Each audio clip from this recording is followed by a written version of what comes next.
you probably heard that the Greek language actually has 6 or 7 words for love, like philia and storge and mania and eros and agape. And I haven't memorized them all. So therefore brotherly love and love for family and love, sexual love and romantic love, etc. So some languages, at least Greek, has different words for that, but the English language usually just uses the word love for everything. And so there are 8 different forms of love, and of course they're more differentiated if we look more detailed into how long the lines of the metaphorical triangle for each partner are. But very generally speaking, if your 3 lines of the triangle are very, very short, let's say between 0 and 1, then we could say people are just living next to each other like housemates and don't experience any kind of commitment or intimacy or passion, and Sternberg calls that non-love.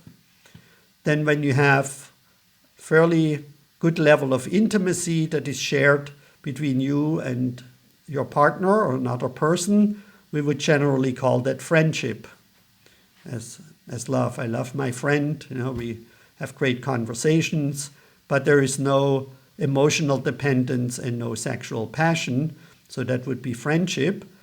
If you only have passion, sexual passion, but no intimacy and no dependency, emotional dependency, let's say you have a fuck buddy or just a lover where all you do is basically come together for sex and you really enjoy that, then you may experience infatuation.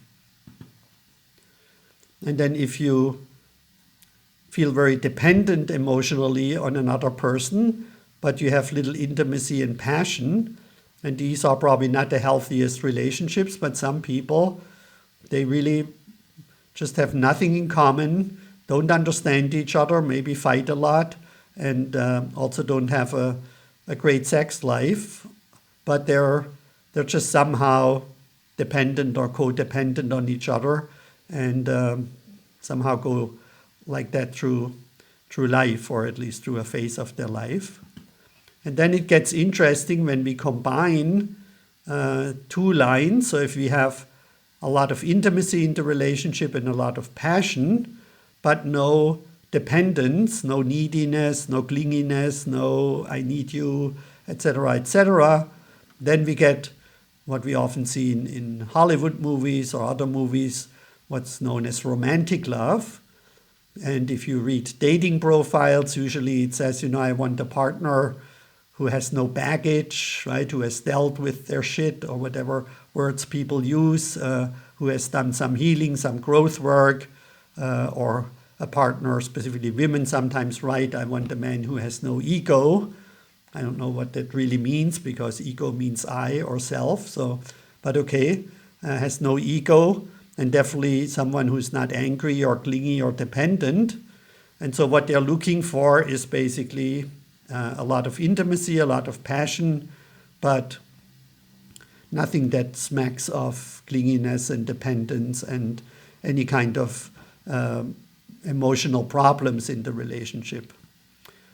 Then if we have passion and dependence with little intimacy, and again, these relationships really exist. I just watched on Netflix Halston, and I felt a little bit that he and his lover, they had something we may call crazy love with a lot of passion, sexual passion, and they were also somehow dependent on each other, but I didn't see much intimacy, at least not in the movie. And so that's what we call crazy love, where the partners are crazy about each other, and everybody who knows them and knows a little bit about their relationship, they think that they are crazy. And then we have companionate love, and sometimes relationships may start out fairly balanced, but then the passion goes down towards 0. Maybe there's children, or the sex gets boring and couples don't know how to fan the flame, as we sometimes say, or keep the romance alive. But they're still, getting along really well. have intimacy, and they also have a healthy or maybe unhealthy form of dependence, and we'll look at that in a moment. And then we call that companionate love. Some people cynically call it marriage, but I don't do that, of course. But these relationships are all fairly common, and sometimes couples then open up their relationship to experience sexual passion with somebody else, maybe even in a polyamorous relationship, or at least in an open relationship, which is, of course, a slippery slope. But more power to the people where this is really working. And then finally, we get what Sternberg calls consummate love, or consummated love, where all three lines of the triangle are present and aligned, ideally aligned, and we just call it integral love. So that becomes, down the line, as we finish our training, the foundation for an integral relationship is commitment through a healthy form of dependence, deep intimacy through same level of development, and passion through a healthy sexuality, possibly some tantric or transcendental or sacred sexuality, or at least a very healthy stage of lovemaking, the fourth stage of sexual development. So this is Sternberg's triangular theory of love. And then here in the workshop document, you see all the descriptions in more detail, what these lines entail and the different forms of love entail. And then we're going to look for the bottom line, the dependence that needs to commitment. So I kind of loosely equate the two, right? Dependence leads to commitment. So the line is very long, usually very deep commitment, even though not very healthy, between codependent couples. And codependent is different from dependent. Right? So healthy dependence, to maybe go to B, is where both partners are psychologically and otherwise healthy, and they bring certain qualities to the relationship that are very complementary. Like I just got off the phone with my mother. My dad's birthday is tomorrow. He died 16 years ago, so she appreciated that I called her. And she told me again how happy she was that he took care of the family, right, financially, and was a hardworking, good man, but he could not do anything around the house. I don't know if he didn't want to or if he couldn't, and she found meaning in her life to provide, to take care of him and us children. And so they were very dependent on each other, but not codependent. Codependent is if somebody is either put or kept in a victim role, right, or is addicted in some way psychologically or to substances or otherwise totally dependent and has no free own will, and the other person uses their power in a way to keep that person in that miserable position so they have control over the other person's life. And sometimes that goes in both ways. So somebody may be alcoholically dependent, the other one emotionally dependent, or maybe has some psychological issues, and they sort of like put each other down and they rescue each other, and they constantly play these power games and become totally codependent in their unhealthy back and forth in order to have control over the other person's life instead of having control over their own life. And then some people, and now in modern and postmodern societies, a lot of people then often enter the stage of independence, specifically when females and then males also get into their stage 4 of their anima animus complex. And we also see that a lot in New Age circles and in a lot of feminist movements, etc., where the mantra becomes not to need anyone, right? You want to become whole and complete in yourself. And you want to be independent financially and emotionally and sexually. And relationships often then look a little bit pathological to these people and say, why can't these people be happy on their own? Why do they need someone else to make them happy? And this is just a compensation, and whatever else people then argue for why being in a relationship is not as preferable as being able to go it alone. There's a book called Going Solo where they interviewed people around the world and talk about the advantages of going it on your own and by yourself. But some people grow out of that and they go like, it would be better to have at least a very good friend and a lover, and to have a boyfriend, a girlfriend.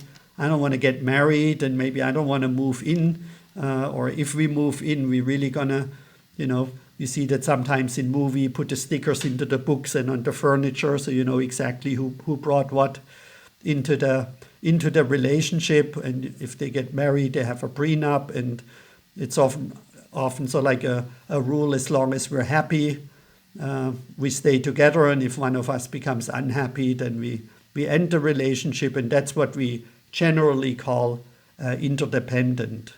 So there's various forms of how much they engage with each other, but it's usually very, very loose, and it can be relatively easy untied if one of the two falls in love with someone else or is no longer happy.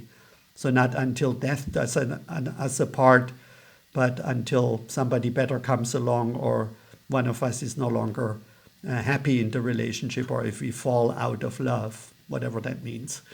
But we'll talk about that in a little while. And then some people go even beyond that, and that's often when people pick up a spiritual practice and they read The Power of Now, and they learn about being present with whatever arises in the moment, and to surrender to what is, and also about unconditional love, right? To become one with everything. And so we also can become one with our partner, and we move into something which has become known as interbeing, which means, you just love your partner the way he or she is, and you stay present with whatever arises in him or her. And if you cannot do that, you see that as an invitation to become more present and more surrendered. And as Eckhart Tolle writes in The Power of Now, if the pain body comes up and it is too strong and people can no longer stay present, then they usually separate like oil and water, he writes in The Power of Now. So that's about the extent of relationship advice you get from Eckhart, and that's a very helpful practice for a while, I would say. And if this works for you, that's wonderful. If you can be in an interbeing relationship, and it can be very powerful from a spiritual perspective. But there is always the risk that some spiritual bypassing takes place, and we covered that in module 12 when we talked about spiritual development. But here in the facilitator material is an endnote if you want to read up on that again, and I highly recommend the book from Robert Augustus Masters called Spiritual Bypassing. And then some people go even beyond that. And I didn't catch that in my first book. I guess I wasn't there yet. And I realized through evolutionary enlightenment and looking into other things like our purpose, that there is something called interbecoming, where you not only love your partner for who he or she is, but you support each other to become the best version of yourself through ongoing learning, healing, growing, and awakening, or the grow up, clean up, wake up, show up mantra that we hear a lot, and rightly so, in integral circles. So not in a negative way, right? You don't want to change your partner for your own sake, but the couples come together and say, yes, we're not beings, we're actually becomings, right? We're always becoming, we're always evolving, we're always changing, and we are uniquely compatible to see the other person's unrealized potentials, and we challenge each other in a mutual way and support each other in becoming fully human, or at least realizing our fullest human potentials. John Wellwood called that couples like that worthy opponents. And we will have a whole module about soulmates where we look at that in more detail. And so the couples in the F stage, in the interbecoming stage, they have the highest commitment, and interbeing a little less commitment, interdependent even less. Then independent people have very little commitment. Then the line gets longer. Dependent people have more commitment, and codependent often people have like the longest commitment. Of course, codependent is the unhealthy form of commitment, and interbecoming is a healthy expression of commitment.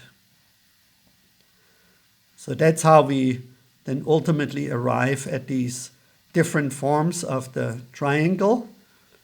And again, to state the obvious again, if you're in a relationship where your triangle is relatively aligned and your dependence, your commitment is based in a healthy form, let's say at least in the interbeing, or ideally in the becoming form of dependence, that you really can depend on the other to help you in your development and in your awakening, then your relationship will be balanced and harmonized. And if your triangles either shifted throughout your relationship, or they were not aligned in the first place, and you just went, let's say you had a lot of passion and you hoped, oh, maybe the intimacy and the commitment will come automatically, or you had intimacy and maybe you thought that the passion will emerge out of that, which sometimes is the case actually, but sometimes not, right? That maybe you had hoped for that. And just generally speaking, if you start out with intimacy and you spend time together and deepen your intimacy, often the passion emerges and then the commitment. The other way around, often not so much, right? It's easy to fall in love with someone on a passionate level, and you may be totally apart in your developmental lines, and so there's not much intimacy in it. It will not just magically then emerge out of thin air, and then of course then commitment will also not take place very often unless you get into some kind of codependent, unhealthy, maybe sexually codependent, whatever, financially, emotionally codependent relationship, but that's obviously not what we are teaching here.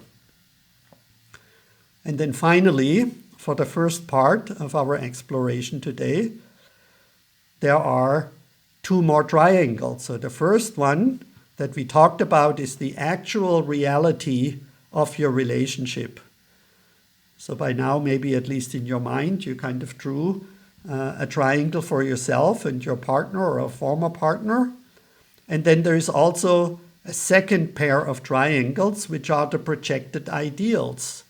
And these ideals originate either from experiences in past relationships where you thought, oh, my former lover was so great, and here the sex maybe not so super, but you project this and hope somehow it may happen.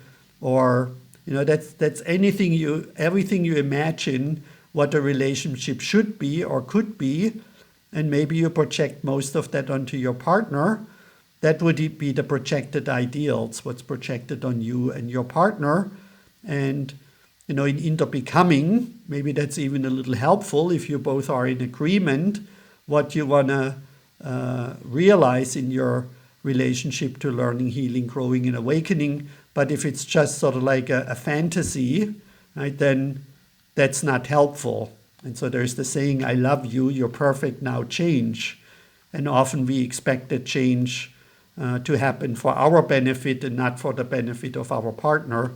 And that's not very healthy. So that would be the second pair of triangles for projected ideals. And then finally, we have the intentions, right, where we have the best intentions in a relationship. Okay, I'm going to work on my shadow stuff. I'm going to be faithful.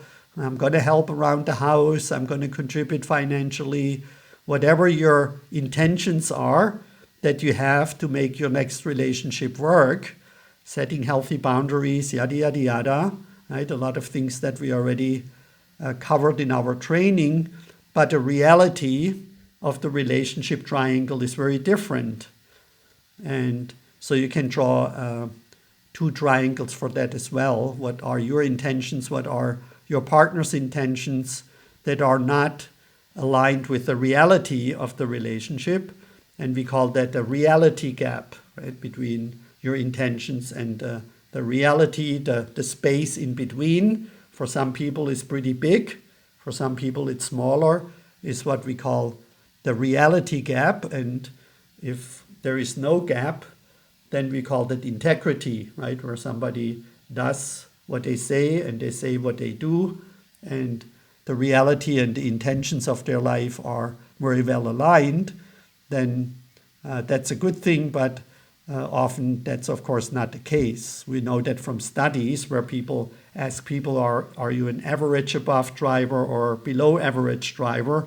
And 80% of the people think that they're above average or above intelligence, or are you a good partner or an average partner or below average? And most people think that they're an above average partner, and of course that's statistically not possible.